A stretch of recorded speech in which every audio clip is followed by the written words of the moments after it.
What's up guys, it's your host Spartanic Arts DxD back with another high school DxD related video. And today we have What If Issei Was Abandoned Part 15. Thank you so much for the support, and if you guys want to know exactly when I upload such my upload schedule, click the little blue button right next to the subscribe button. Also, I know you're in the premiere right now, so go ahead and hit up that like button. If you want to become a balance breaker or a limit breaker, I will post the link right now, and it's also the first link in the description below. Thank you so much for the support. What If Issei Had Ultra Instinct the movie is now currently back into the works, as I am feeling a lot better now. So thanks for all the little wishes in the comment section telling me to get better. I appreciate you. And once again, if you want to subscribe to my second channels, my second and third channel, somebody pointed that out last time, and Popowski and Fallen TXD, they're right in the link down in the description below, as well as in related channels. So thank you so much for the support on there. It's also been crazy. Also, once again, hit the like button, and without further ado, let's go ahead and thank my balance breakers. Rob the King, Lachlan Yates, Atomic Warlord 58, Crumbling Darkness Fear, Aunt Lewis, The Beast YT3, Colex, Joe Baldwin, Russell Getchell Jr., Keep Saying 21, Dragon Lord 003, Zinmark U, XDataPat Gaming, VRWolf hashtag 2347, Sanitates, Steven Cruz, ZZ Kiki 2000, The J Boys, Jordan Pachow, Mazaku, Dr. LG underscore is the bomb, Asamotus, Grimfire Shot Gamer, That Round Guy, Zero Fusion, Sourceponder, Nick May 98. Thank you so much for becoming a balance breaker, which is the highest membership tier. Without further ado, let's go ahead and get into part 15. Chapter 8. First move, my turn. Nasuno is a beautiful place, location at the northern part of the center of Japan. Not a well-known province, but a beautiful place to pass by. Yet in this discreet province of Japan, in the land where no civilization was found, deep inside the forest at the top of a mountain, a beautiful new-looking shrine can be seen. The shrine is actually where Issei and his team were staying at since they returned from Romania. Yet all the people inside the shrine were already awake, and some were even training this early time of the day. Bam! A small echo was heard from behind the shrine, more specifically at the bottom of the shrine. At the base of the mountain, dense vegetation was everywhere, so not much could be seen, but on an empty plain, two figures were fighting, moving so fast that they created after images. They kept trading blows, not letting either of them get an advantage over the one another. The two figures were male and female. They looked focused on their training and were more or less fighting seriously. Bam! Another echo was heard. Bigger than the last, the two figures just clashed fists, creating shockwaves from the collision and denting the earth beneath them. The male looked rather tall. He had cold in his eyes and a small smirk on his face. He had deep brown hair, almost black, and had a rather special gauntlet in his left arm. The female, on the other hand, was pure white hair and red eyes that were filled with eagerness and excitement, maybe because of the fight. Damn, even with the boosted gear and the power I gained from fighting you, it's hard to defeat you, the male spoke with a frustrated voice, not letting his guard down at all. Ha! You think that only because you got that you could defeat me? The teasing voice of the woman was heard. The man shrugged his shoulders and spoke. Well, Erica, I thought I could have a better chance. Seeing this, the woman rolled her eyes. Although you gained the boosted gear, and that annoying ability of yours, I must say that since at the time I was just released from the seal, all of my strength hadn't come back, she explained, as well as her hands on her, and she placed her hands on her hips, but to Issei it sounded like an excuse. Yeah, I know that, but in the end you still lost, he smirked at the comment. She just turned her head around and ignored him. Ha! You truly know how to choose them, partner. The dragon inside the boosting gear talked inside his head. Don't start with that again, Drake. Ever since they came back, the dragon kept teasing him about Fuki and Erica. He couldn't deny they were beautiful, but after what he went through because of some women, he felt relationships and anything in between inside. He just didn't want them. They are my friends, and nothing what you say will change that. Friends? Keep telling yourself that, he replied in a low voice. The woman, seeing the opening his guard, sprinted right at him, not letting the chance to go. Issei was too late to react and received a full end of the blow. Bang! Issei was sent flying through the trees, destroying a solid dozen of them. He then crashed against the ground and made a big crater inside the forest. Shit! Let my guard down. Now the combo is broken, he screamed and cursed at the name. You shouldn't have let your guard down. If you wouldn't have distracted me, none of this would have happened. Ever since Drake came back, things have been like this. They talked much more among them, but sometimes things like this would happen. When the dragon first came back, they kept talking for hours, putting all of their plans into a more solid state. Issei also explained his abilities in detail, and fought a few rounds against both Fuki and Erika to prove how strong he was. The dragon was shocked. Not that he would tell him. His aura was really absurd. And after all his abilities he listed, Drake reached a conclusion about his aura. It seemed that as long as he could concrete idea on how an ability worked and how it could be made, and as long as it wasn't a conceptual level, then he could more or less create it. That was his rough guess. However, if the ability was too strong, then it would be a waste of time. He couldn't create an endless supply of energy, nor an attack that could destroy everything into a molecular level, neither a blow that could alter cause and effect. That was impossible. After all, attacks like that were on the level of the gods, and the dragon himself only got those type of abilities really late in his life. Not a single shortcut existed for creating that kind of abilities, only time, experience, and a lot of patience. And then it'll come. And for now, nothing has reached the level of an ability like his boost, transfer, or penetrate. The closest ones were his recent ability, a rather decent power, at least in the dragon's eyes, and if used properly, it was really strong. Not that the rest of abilities are weak, but rather that they hadn't reached the level they could pose a serious threat to him on a strong being. But he was growing, and really fast. That made the dragon happy and proud. Huh, seems like the training has ended. He stood up from the crater, dusted his clothes, then he walked towards the base of the mountain. Erika was standing there, mocking grin plastered across her face. This is enough, Erika. Let's get inside. We still didn't finish explaining everything that happened after the 200 years were sealed. He talked her out of the fight. She felt discouraged by that, but she understood and visibly relaxed. A pity, but that ability of yours is serious trouble to anyone. Her narrowed eyes at the comment. And if you reach a high enough combo, then it would pose a threat to pretty much everyone. She talked to him as she walked by his side, planning to walk all the way to the top of the mountain. Yeah, but the problem is the time I have to land another blow. His newly ability was really strong, but like everything, it had its weaknesses. After it fight in Romania, he trained with a beauty to increase pretty much all of his physical aspects, and after some days, he managed to improve. Now he had better martial arts according to both Drake and Erika, and even his stamina shot up by a decent margin. How long is that? Erika asked. Around 3 to 4 seconds, quite the strong gap. During a fight, not many openings can be found, so it's rather complicated to use, he replied as he looked her in the eye. His new ability consisted of a series of combination attacks. Every time he landed a hit, while the ability was active, the next blow would increase in 200,000 pounds of force. Give or take a few. A lot of power was packed into that punch, but to a really strong enemy in the physical ambit like Erika, to plant a threat he needed to reach at least a 20-hit combo, something that was not easy. On the other hand, for someone with a ridiculous defense, he needed to increase the combo to 30 hits. Until now, he has only reached 32 hits against Erika. After that, she would put everything into dodging in the next blow, and once his combo was broken, he needed to start from the beginning. A strong ability, but was really time-consuming and actually needed the right timing to use properly, but he wasn't complaining. But, well, we slowly are even getting stronger. I can also say that I have improved. She smiled at him, clearly showing off. Ever since leaving Romania, Issei got closer to the beauty to the point where he could understand her without much verbal communication, much to the dismay of Fuki. He didn't understand how something like this could be possible without years of spending time together. Until this day, he still couldn't find the answer. So instead of smacking his brains in search for an answer, he left it as it is. Yeah, we need to increase our strength before the game. Gods will participate, and I doubt even us three would plant a serious threat to a single one. He was also excited about that part, but he knew that he would need to worry about when the tournament starts. Let's get inside. There's something we need to do. He had thought things through and decided what his next course of action should be. Erika nodded her head. She knew when they needed things to be done, and would become serious too, not joking nor complaining at all. She liked that about him. There was a moment for everything, and changing according to the situation was what true leaders and strong beings needed to do. After a couple of minutes, the two of them and Fuki were sitting inside a room, a classic-style Japanese room with sliding doors, tatami mats with thin walls.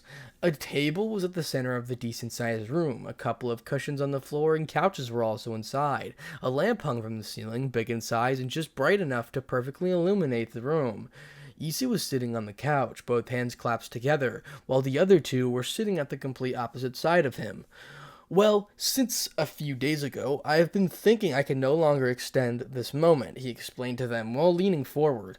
He looked into their eyes and said, "We need to get the tournament pieces, and for that we need to go to the underworld," he explained with a bitter look on his face.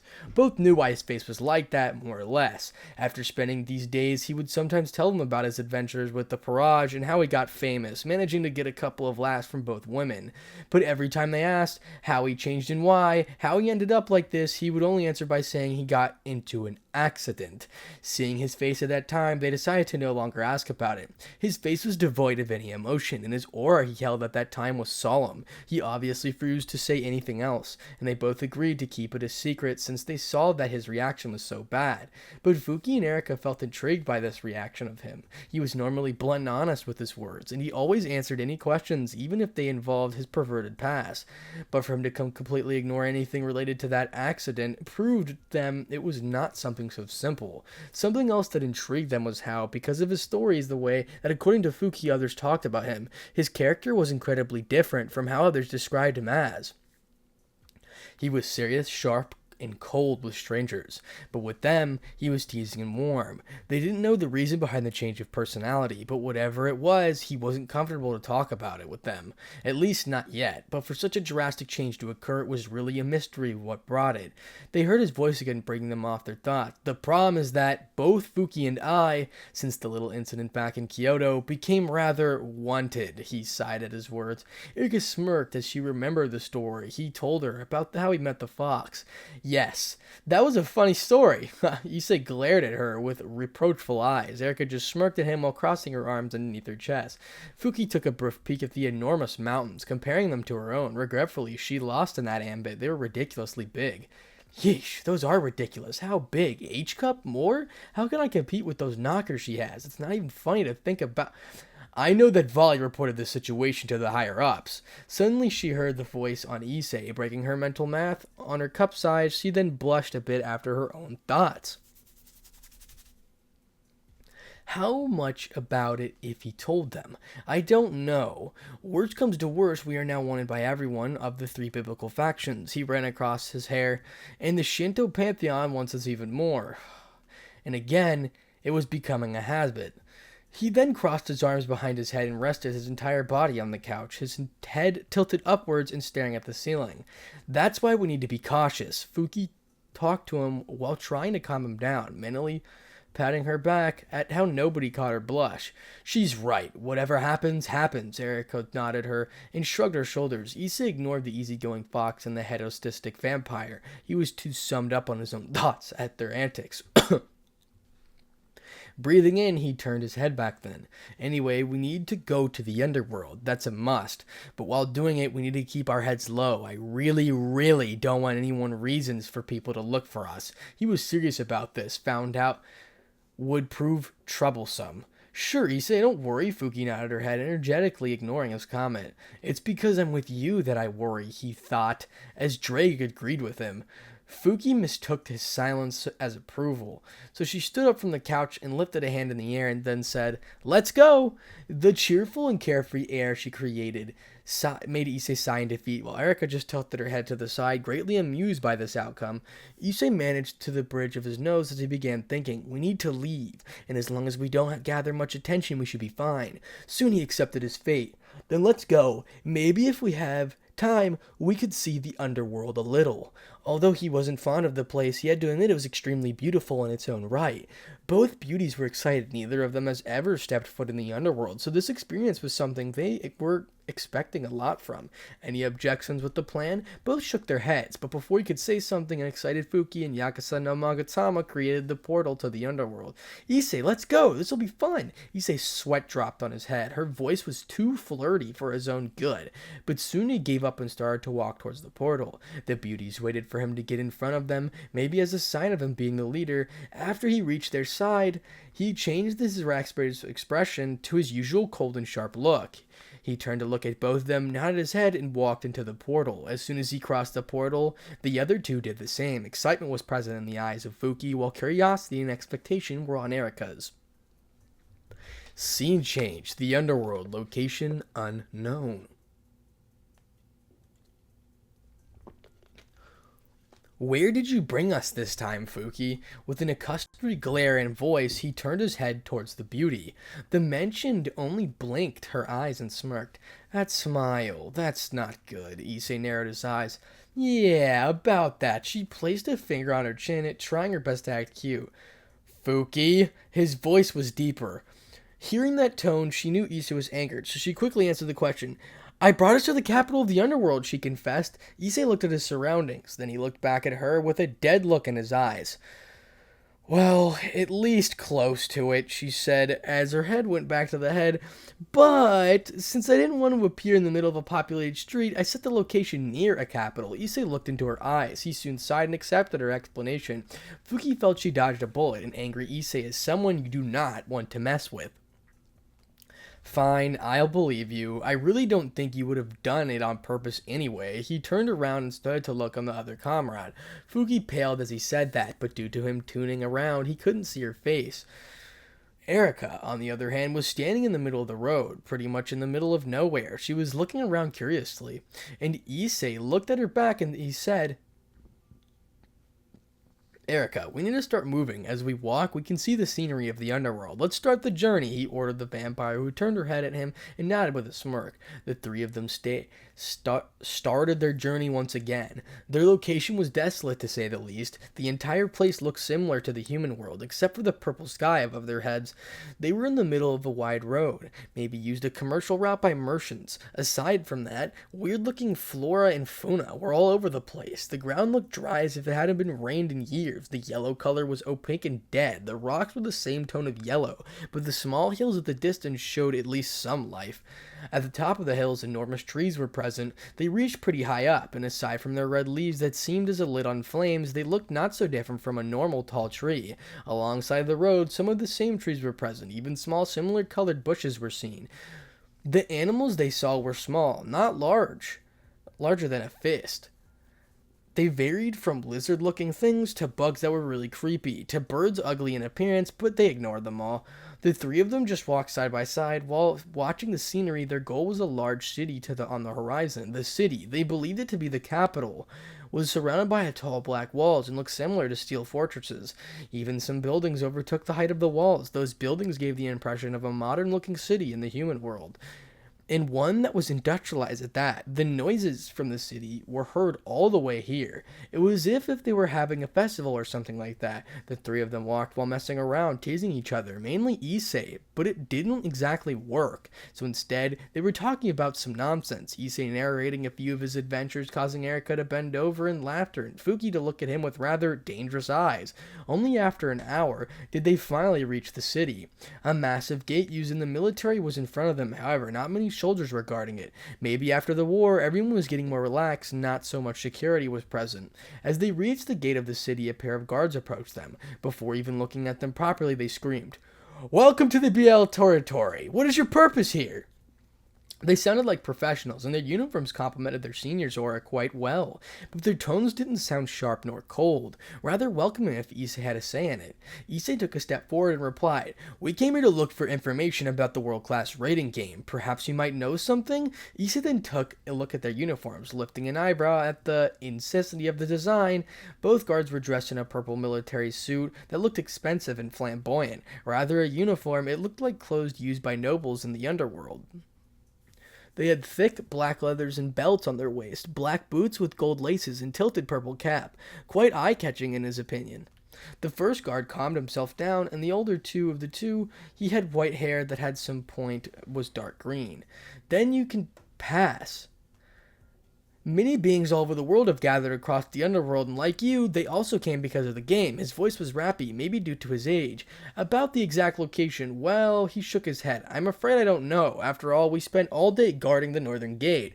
As Issei narrowed his eyes at the confrontation, the younger soldier was instead looking at his companions. He stood slack-jawed at the sight of a woman. He was frozen and dazed by their beauty. These are the two most beautiful women I have ever seen. Just how could they be so hot? Are they nobles from the pantheons or something like that? The pair of women in turn looked at him, and seeing the lustful light in his eyes and even the dumb grin on his face, they glared at him with extreme sharpness and killing intent.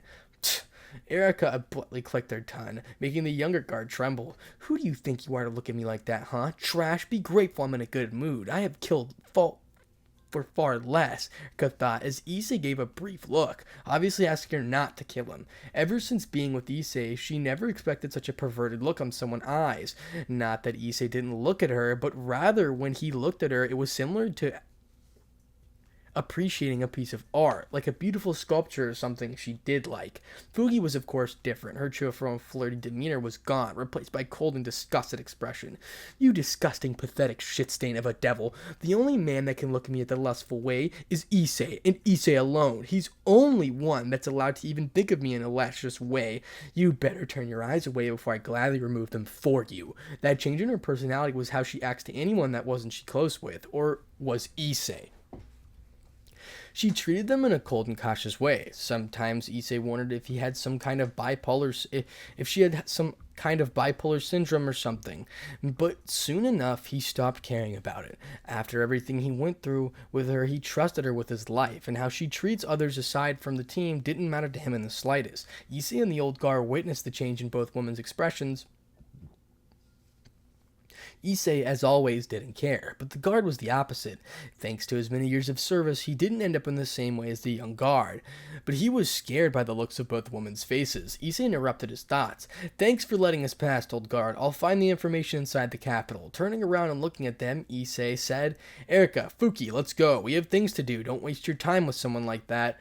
His cold voice managed to get the woman out of their thoughts. Before they did something to the young guard, Issei crossed the gate. Erica and Fuki followed after. Once they passed to the gate out of their sight, the old guard looked at the remaining young one. Ozalian, don't ever look like that at him again. He was furious. If it wasn't because the young man noticed the looks in their eyes, you may be a corpse. Ozalian, ashamed, lowered his head. Sorry about that, Arguth. However, they were the most beautiful woman I've ever seen, so it isn't my fault. I looked at them like that. Even the rest of the squad back there still stupefied looks on their faces. He tried to excuse himself while pointing at the squad near the gate. I know, he agreed with his words, but you need to be professional with these types of situations if your head will roll. Although the old guard was dazed by their looks, he knew how to hide it. That was thanks to the experience more than anything. The devil noblemen are also beautiful, but you need to be respectful, Arguth reminded him. Arguth, no noble woman could be that beautiful. I've seen the Gremory harassed, but she wasn't able to daze me half as much as they did. The old guard was silent at those words. Even for him, they were the most beautiful woman he had ever laid eyes upon. The luck of that man is ridiculous. Ozalian screamed, envy in his voice. That's true. The luck he has is certainly not normal. With those words, Arguth returned to his former position, thinking about the three new guests in the city. On the other side of the gate, both Fuki and Erica were furious. How could that piece of trash look at us that way? Damn, I just wish I could kill him, Erica spoke as she gritted her teeth. Fuki only nodded her head, a cold look still written on her face. Erica, Fuki, you can't blame him after all. You're by far the most beautiful woman I have ever seen. So in a sense, I can understand why he was so dazed. His voice sounded warm and sharp, yet his comment managed to get unexpected response, at least in his eyes. Fuki was bright red. She was covering her face with her hands, but the smile she had couldn't be hidden. Erica turned her head, a slight blush in her cheeks, and even her eyes was held a bit of surprise. The both of them didn't respond to this comment. Only walking for a few more minutes inside the city in awkward silence did they speak again. Issei, where are we going to find information about the pieces? Erica was the first one to speak, breaking the uncomfortable silence. About that, he sounded unsure. Let's first search for a decent location that's not filled with people. While walking, they noticed how everything in the city was filled to the brim. All types of creatures walked on the main road, fallen angels, yokai, humans, Norse, and Greek warriors. They even saw a couple of elves and orcs. Giants that could be compared in height with a couple of the buildings were also inside the city. Yet when they walked by, no one walked near them, like diving a sea in half. The different creatures opened up to give away to them. Maybe because the most beautiful woman they'd ever seen, or rather because of the aura they irradiated. The female population got attracted by the man in the middle of both of them. Maybe his cold aura, or how he actually looked, managed to catch their attention. Some of them were like the men, blushing slightly. For them, a powerful man was the best, and by the aura he emanated, he was definitely not someone you should mess with. Soon, like Issei thought, a courageous man with what he believed would be his team came close to them, or specifically close to the pair of women. "Hello, beauties," the devil's voice was sultry, filled with unconcealed lust. "We are going to the gates of hell, the most renowned bar here in Beale territory. Please, come with us." A blonde-haired devil with 2 single horns coming out of his temple spoke to them with a frivolous attitude. Behind him were 5 other beings, 3 other devils, a single fallen, and an orc. They looked extremely arrogant, and the looks they were giving were disgusting. "What'd you say? What do you say?" the fallen angel asked him in an unpolished way, his tone rusty, like a dented instrument. The 3 of them ignored them and continued their walk, something those hooligans didn't take so well. "Hey, we're talking to you!" The orc screamed at them, but the 3 devils blocked their paths. Seeing this, Issei spoke in a cold tone. "Move." His eyes started to admit killing intent, but the ones in front didn't notice. "You, little one, move before you get hurt," mocking him, the orc yelled. "Ha!"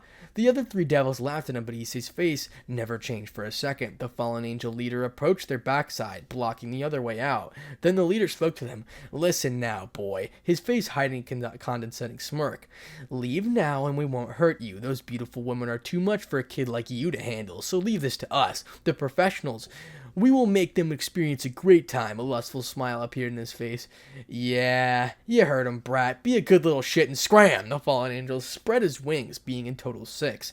"Now I understand why the rest didn't do a thing to all of you," Issei said. It seemed that because they were decently strong, the rest of the creatures here didn't mess with them. "Listen, I don't want any problems, so move," Issei replied, his tone sharpening, but they were too obvious to notice it. "Little one, what can you do? Don't make me laugh." The orc approached him, standing easily above 4 meters, yet Issei didn't even flinch. "After we have our fun, we will return," the leader spoke. "Of course, if they are not broken." He had a perverted grin in his face. The girls were getting pretty angry by the second, but they looked discreet look in the eyes of Issei. Soon they felt chills run down their spine. These people pissed Issei off. Now they're going to only living corpses. "Ha! Move, little one!" The orc tried to push him, but he couldn't even touch him with his hand. He tried to find out why he missed. Soon he figured it out. Ugh! Screams filled the entire road. Everyone looking at them inhaled a cold breath of air, but the woman behind Issei just smirked at his deed. The orc kneeled down on the ground, his entire hand alongside a part of his arm severed. Issei had his right hand covered in darkness, holding a squished severed orc limb. The members of the devil's teams widened their eyes. "Don't say I didn't give you a chance," Issei proclaimed in a cold voice that gave everyone chills except for the woman behind him. Erika had a bloodthirsty grin on her face, while Fuki was smiling at the way it seemed disturbing. The orc kept screaming, so Issei decided to end his misery. Covering his whole hand in darkness, he transformed it into a claw, and soon he swung it. The kneeling orc seized his movements, the upper part of his body gone. Splat! His lifeless body fell to the ground. It echoed across the road. "I warned you, but you decided to ignore my warning, and not only that, you dared to look at the both of them with those disgusting eyes, and even think about doing something to them." Few were the times Issei was angered, and now was one of those times. He turned around and looked at the 3 weak devils that were with the ORC. With a single move from his wrist, 3 spheres of his darkness engulfed them. No screams, no pain, no nothing. The leader of the fallen went pale. Not wasting another second, they ran in the opposite direction. "No, you won't." His voice was like a whisper, and soon he disappeared from everyone's sight. He reappeared in the sky, where the fallen flew. Seeing him, the fallen summoned a thick spear of light, thrusting it towards him. Issei just extended his hand, aiming towards the fallen's throat. The fallen moved the spear, intending to pierce his hand, but Issei caught the spear and broke it, his hand continuing its path. Ugh! Issei grabbed him by the throat, squished, and threw him towards the ground, but shunk, shunk. Several black stakes came from the ground and impaled the fallen, quickly ending his life. The stakes then vanished like smoke, but then the smirk in Erika's face was there for all to see. Everyone was shocked by that, but another sound was heard, and soon after a yellow flash landed onto the crater where the body of the fallen was in. Everyone recognized the blonde-haired man from before. His whole body bleeding, his nose was broken and sunk in, a lot of his teeth were no longer in place. Issei came down from the sky and positioned himself next to Erika. Behind him, the culprit of the state of the man was in, calmly walked over. Fuki had a decent-sized mantle of toki, covering herself entire self, blood all over her knuckles, but it wasn't her own. Now then, disgusting trash. Time to end this. Her voice was emotionless, but it didn't affect Issei or Erika. The man talked back, and while it's clinging to his consciousness, How could you, in your next life, be careful who you mess with? While speaking those cold words, 3 magic circles in the shape of a hexagon appeared in front of her hand. They were white in color and had light stone to them. Sunbeam, she muttered, and 3 circles lit up. A pillar of light was shot from them, completely eliminating the devil. A single crater the size of a human was the only thing that remained of him. Issei then smirked and walked closer to the man that was watching everything, a normal-looking devil. You, old man, where do I register for the world-class rating game? The man blinked honestly before inhaling a cold breath of air and recomposing himself more or less. Well, it's near the Biel Castle. The actual place is situated inside the castle grounds. At one side of it, it's hard to miss, the man replied while giving Issei a forced smile. Issei nodded at his words and turned around. He rose an eyebrow at the sight of the crowd leaving and acting all normal again, like nothing ever happened. They didn't care about it. Quite odd, he thought to himself, as anyone continued their paths. Partner, this should be rather normal. Issei tilted his head to the side, mentally asking Dre to continue. After all, with all the preparations for the games, fights like this should be extremely common, even if its end is dead. The merciless words of Drake made him widen his eyes slightly. It sounded logical, not because the piece of sight does it when everyone will stop being who they really are, fights because of a difference in opinion, and sometimes, since the supernatural beings are really prideful about their power, even fiercer fights break out, further ending in death. True, Drake, sometimes I forget, although it looks like the human world, it definitely isn't. Issei cut his constant connection with his partner and looked back at his companions. Well then, let's go. We need to get to the Biel Castle. Maybe we can get all of this done rather quickly. Issei, Erika spoke to him. What's the matter? He asked continually. Both of us want to go and tour around the place to know more about it. So we'll leave. Once you've done it, give us a call. Seeing the point in her words, and knowing he couldn't do anything about it, he nodded his head. After all, he'd already been in the underworld for who knows how many times, and for them, it was the first time, so it was understandable. Okay, fine by me, he shrugged his shoulders before looking into their eyes.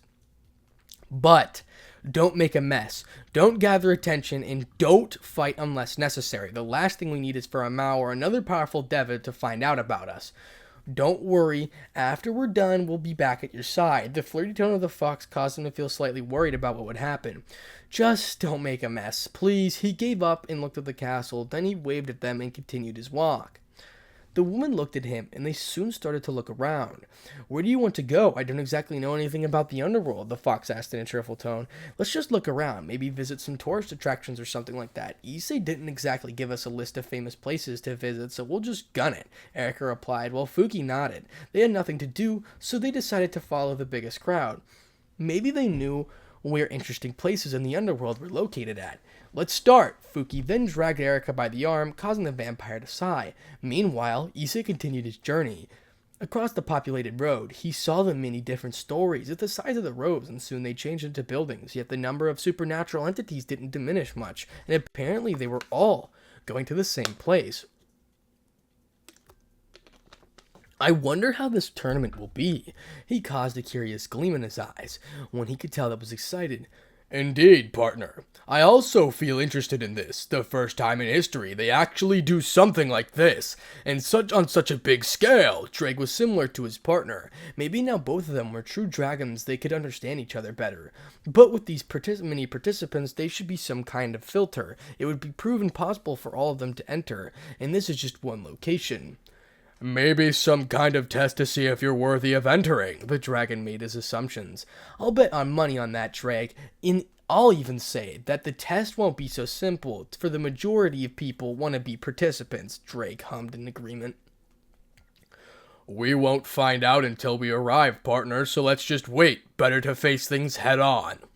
Issei felt the same, putting his hands in his coat pockets as he walked, not losing the castle out of his sight. After spending some time and minutes walking, he reached his destination. The purple castle was right in front of them. But what caught his attention even more was the building right on the site. It was a small but wide, modern-looking building at the side of a castle. Its height, around 5 floors, perhaps a bit more. And like the castle, it was a purple color and the window frames were painted in gold. All the participants gathered here to walk the castle's entrance, quickly reaching the black steel gate of the construction complex.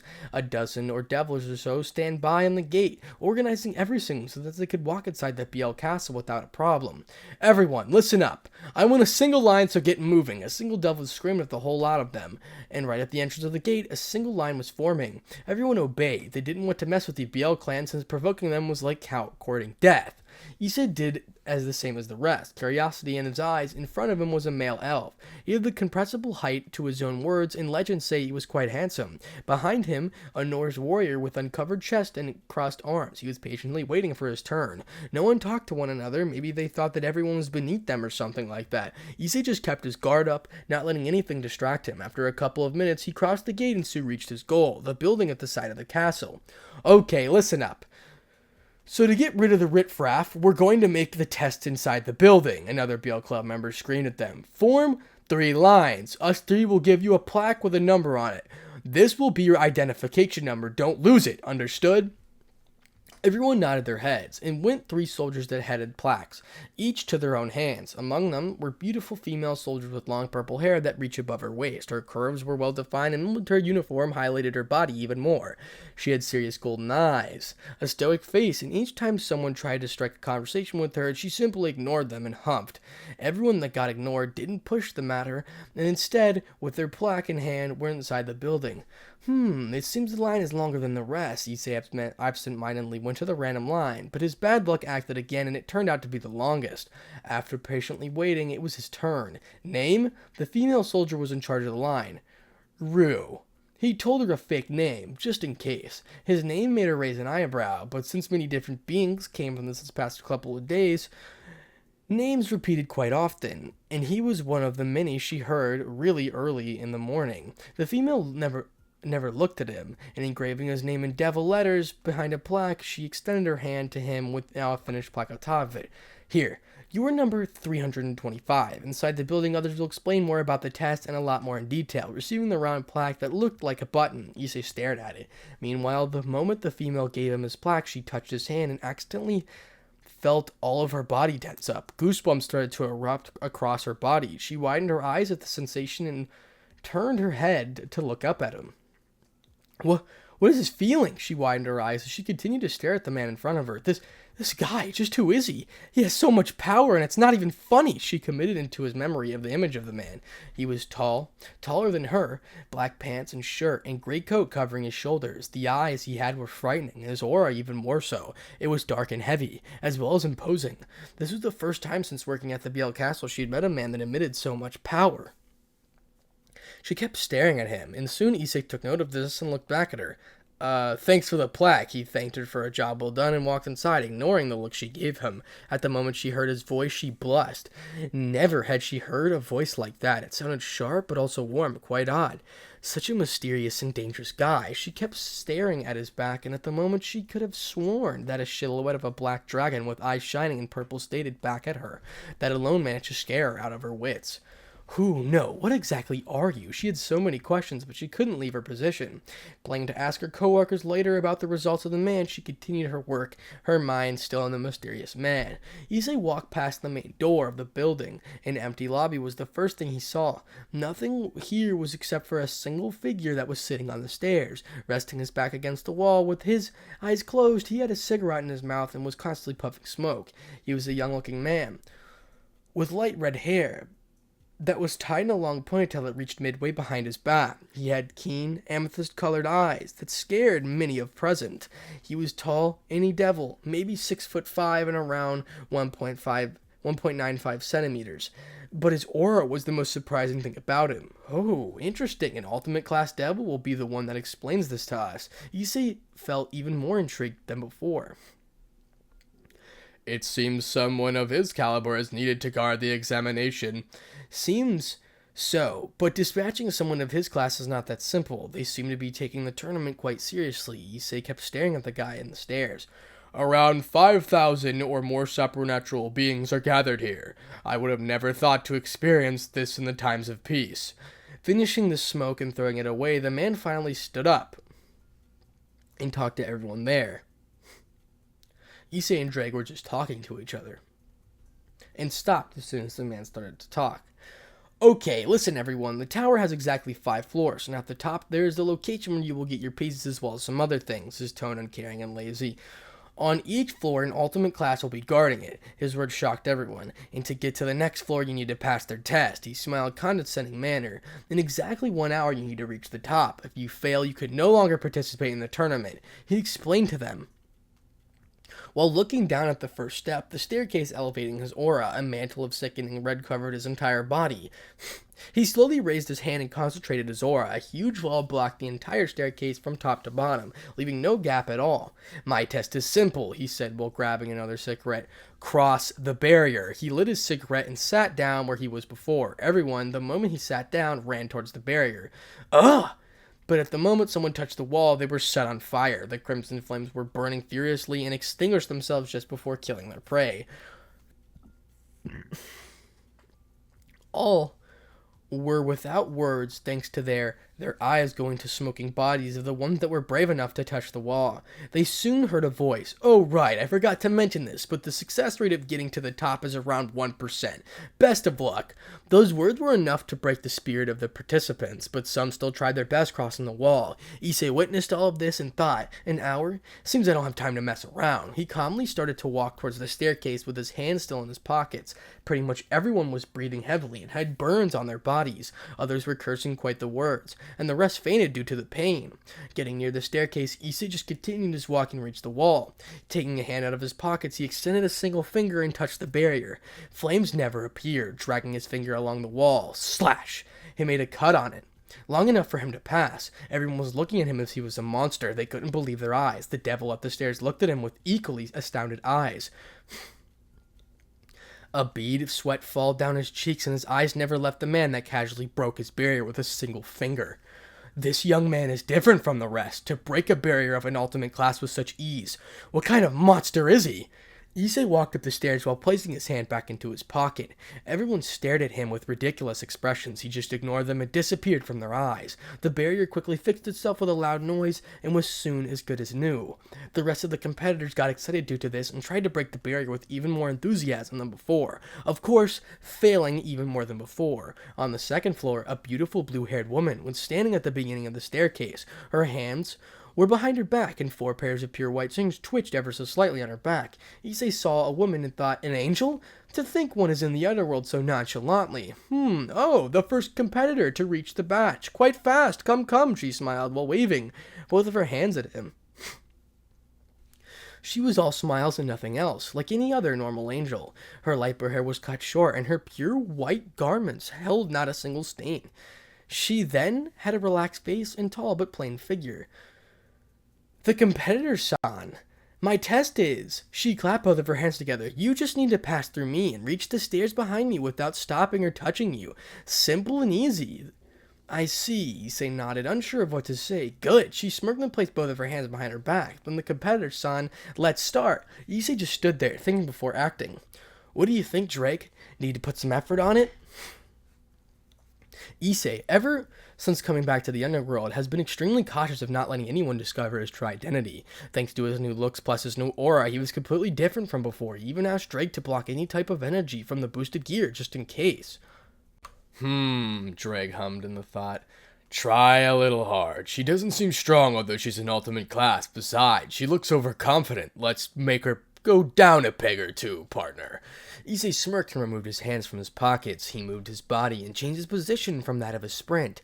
Then, like a flash of black lightning, he disappeared. The angel was shocked. She just froze in place. His speed is ridiculous. What is he? The time she raised her guard and looked at the floor. How is this possible for a monster like that to be here? This is bad.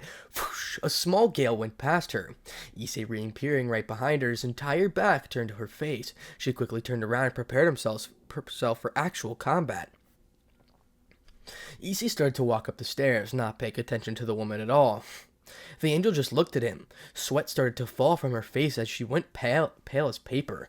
The back of the young man was the only thing that she saw and walked up the staircase. A back that seemed to be able to lift the entirety of heaven and carry any type of burden without giving in. She watched him walk all the way up. After he was gone, she released a breath that she didn't know she was holding. Who is he? No. What is he? For someone like that to be unknown, his power, just by his speed alone, is above ultimate class. Her words echoed all throughout that empty floor, however. They will forever be unanswered. That was easy. Don't get arrogant. She let her guard down. Plus, she needed to contain herself in order to test this to be passable. The words of the dragon made him nod his unwillingly. I know. Issei had to give it to Drake. He quickly reached the 3rd floor. Another beautiful woman was guarding the palace. She had long black hair tied into a ponytail. Some bangs were covered her face and her entire forehead, light-colored blue eyes, and a challenging smirk on her face. She wore a red dress that was form-fitting. Her neckline was free for everyone to see. Some parts of her dress were purple in color, and she had white knee-length leather boots. In her hand was a normal katana, with a golden spada and a red candle. She was standing in the middle of the floor while both of her hands rested on the pommel of her sword. She then turned to look at the smile. Welcome, first competitor. Her loud voice filled with energy. This is the floor I guard. As you can see, I'm a human, but I also want to be part of the house of Shishiyun. She twirled the sword around the place in her hips. My swordsmanship is astounding as any magic, and though I'm a pure human, I wouldn't lose to all the guards below. She seemed extremely proud of those words. Okay, Issei felt brief shock at the enthusiasm of the human. Interesting woman. Drake, on the other hand, was curious about her, maybe because a human was here as a guard. My test is to see if you can land a blow on a decent strength on me.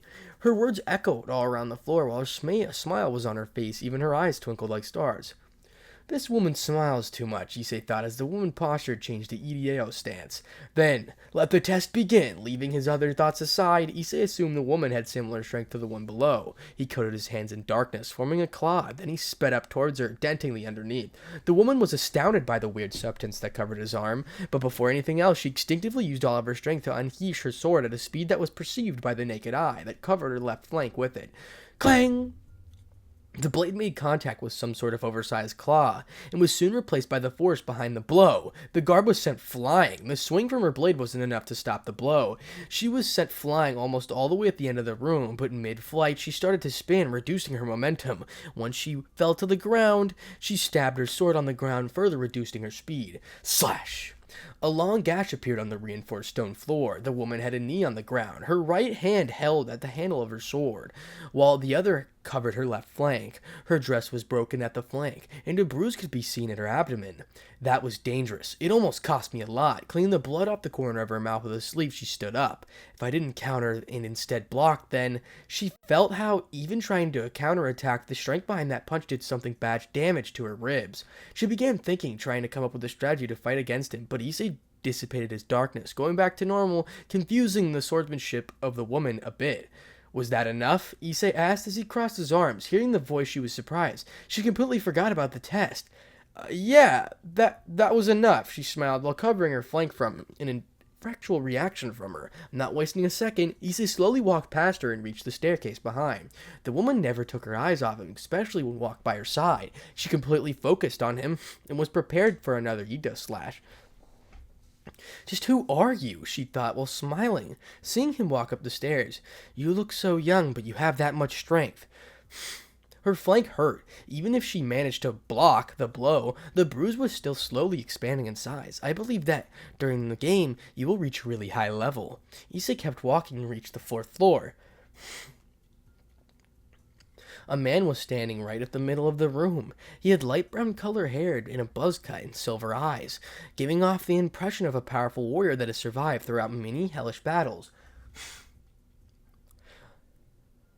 He wore an ancient-looking leather and brown sandals. He did not seem to possess a weapon. The man turned to Issei and yelled at the emotionally but loud voice. I'm Leyland, a warrior under Aris-sama. I'll be the one to test you, to see if you're worthy enough to participate in the tournament. Ooh, a Greek warrior, and one serving the god of war. Now, this has become even more interesting. It seems that all of the faction wish for the tournament to be perfect as it can be. Whether the participants or with the administrators, to think that so many they would work together to create something like this, Drake told Issei, who only nodded his discreetly head. My test is simple. You'll have to receive one blow from me, the warrior said as he smacked his chest. If I see you resisted it well enough to not die, nor faint, nor break anything broken, then you may pass. Prepare yourself. The warrior quickly stood in a boxer stance. Once you're ready, then speak. I'm ready. Issei told him as soon as he ended his words, crossing his arms underneath his chest. Keep in mind that you will only be able to take my test once. If you fail, then you will be kicked out. Issei didn't care about this threat and only nodded his head.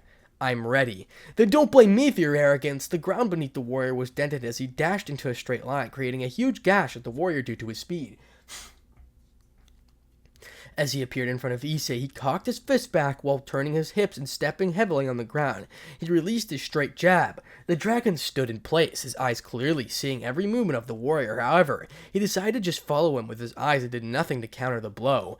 Bam! The punch made contact with Issei's left cheek, but only making Issei turn his head slightly. The warrior watched as all of this happened for the first time in a long time. He was shocked. He felt how this blow didn't do much. It could barely be considered damage. Not even a bruise would appear. Issei turned his head back with just that. He punched the warrior's fist away, almost making him lose balance.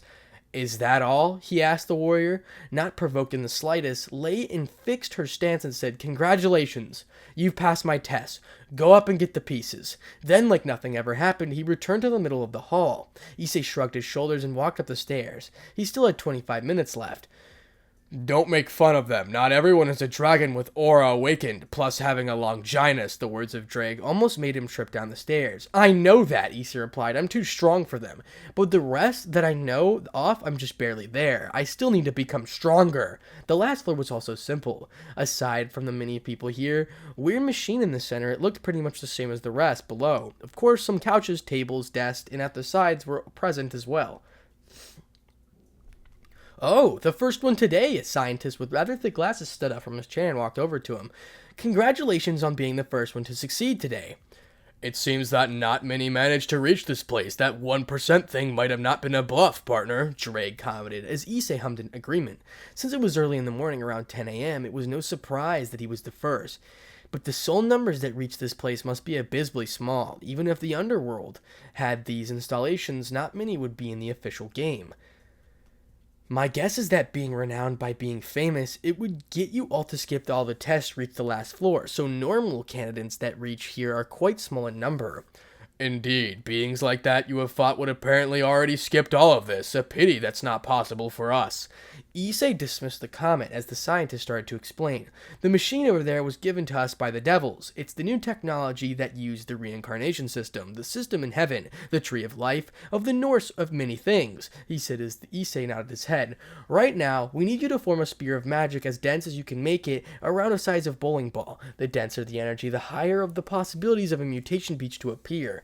But many have tried until now, no one has gotten more than 2 pieces. However, even sets with a single mutation piece are extremely rare. The machine will create them according to what race you are. The way the creation of the peaches would be fairer. While raising a finger, he continued his explanation. So let's say you're a devil. The machine will quantify the power of your magic reserve to distribute the 15 pieces, the king excluded. And if you're extremely special inside your own race, the mutation piece might appear. The old man finished his explanation and brought Issei in front of the nearly $5 machine. This is the input port. At this one, the output port. The man explained while he pointed at the circular square gate in order. Let us begin. First, what race are you? The scientist started to ask questions as he grabbed a notepad resting on top of the table side. Dragon. This made everyone in the room widen their eyes. It was the first time a dragon reached this place. Okay, first, hand me your plaque. We need to register this for our superiors. Issei nodded his head and he headed his plaque. The old man placed the data on his notepad and continued his work. We need to fill some basic questions, basic information for the inscription. It's going to be lengthy, so please bear with me. After a series of normal questions like how old are you, where did you come from, and some others, they reached the final question. What would your team name be? His questions managed to spook Issei a little. Any ideas, Drake? How about something that explains what you wish to do? What you wish to accomplish within the tournament? Shocked by this, Issei responded inside his head. Wish to do. He remembered the reasons he wanted to enter the tournament, to fight against strong opponents. Then one related to that. Really? Just like that? It can be that simple, Drake? Of course it could. I already have one. Fine, then let's hear it. Against the gods, The dragon told him. The name surprised Issei, but he likes it. Against the gods. He smirked at those words of the name. The doctor. My team name is Against the Gods. The scientist was dumbfounded by the name he chose, but before long he wrote it down. And let's start the process with the machine. He gave the notepad to someone nearby and pointed the input port inside the machine. Issei understood what he meant and started as part of the work. He lifted his arm and concentrated a huge amount of his darkness. A pitch-black speaker appeared on the top of his hand, scaring everyone present. Reaching the diameter of a bowling ball, his aura flooded the entire room, making some of his present paled face. Issei concentrated as much as he could, and then placed the sphere inside the circular gate, like a vacuum. It sucked inside the machine. After that, the machine lifted up and started to make different sounds, cutting, folding, cracking, breaking, hitting. Pretty much any sound was heard. After a minute had passed, the light died down, and both the scientist and Issei went to the backside of the machine. The gate opened while the smoke. A small black briefcase was present. It was small, not longer than an arm. It had a long, soft black interior that was similar to silk. Inside the case, 15 black chess pieces were perfectly accommodated in the group's advantage. So these are my pieces, Issei muttered to himself as he ran his finger across the pieces, counting them. The scientist was shocked when he saw a certain phenomenon of 3 pieces. Something like this? It should be impossible. Impossible. The scientist was in shock. Issei then looked at the 3 of his pieces. Different from the rest, they had a red tinge on them, were glowing with even higher, brighter light than others. These 3 pieces were definitely set apart from the rest. Oh, Issei was amused by this. Are those, he said while grabbing a piece, ridiculous? How is this even possible? After screaming himself a horse, after almost pulling his hair out, the scientist managed to calm his unsteady mind. You're the first participant that has gotten 3 mutation pieces in his set. His face red due to excitement. Not even the strongest figures in some pantheons managed to do this. Amazing. Absolutely amazing. What are you? Issei ignored him. It seems my team will be quite strong. Then after the scientist stopped screaming his nonsense, he gave Issei a simple-looking smartphone. Issei turned it on, however he only saw a single app. A Zazel Cup. Don't tell me the name of... Smart. That's correct. That's the name of the tournament.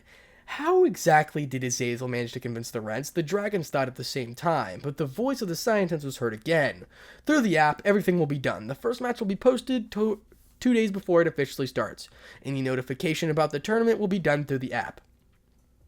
For your own team, inside the app, there's a scan button. Push the button and it will scan the person you wish to become part of your team. Once it's done, they're worth in terms of pieces. Nodding at his words, Issei waited for the old man to catch his breath. To use a piece, just place it in front of the candidate and say, would you, name of the person, become my piece for this battle until victory is achieved? When they agree, the piece will sink into their chest and they will officially become part of your team.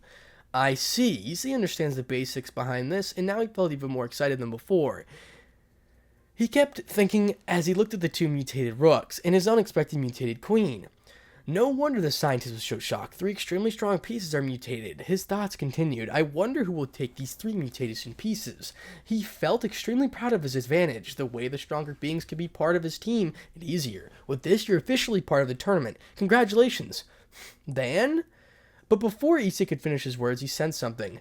It seems your vampire is fighting someone. He ignored the comment of the dragon. He felt the aura of Erica all the way here. Yet he felt that she must have been the one that had done something. He knew it since her aura had relaxed feeling to it, and not the sharp sensation he usually felt when fighting her.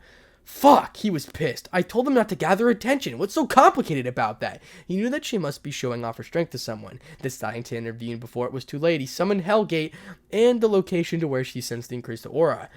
It seems that we will need to leave the underworld. The amount of aura can be pretty scare the living daylights out of an ultimate class. Such perfect timing. Right when I have my piece on hand. Did you do it on purpose, Erica? Issei stored his pieces in the phone in his coat pocket and crossed the black gate in front of everyone. Well, Erica, let's see what you're up to. Those were his last words before he vanished, leaving the group of scientists perplexed at what just happened. And that is where we're going to stop for now. Thank you so much for the support. It's been absolutely amazing. Once again, if you guys want to become a balance breaker or a limit breaker, go into the description below.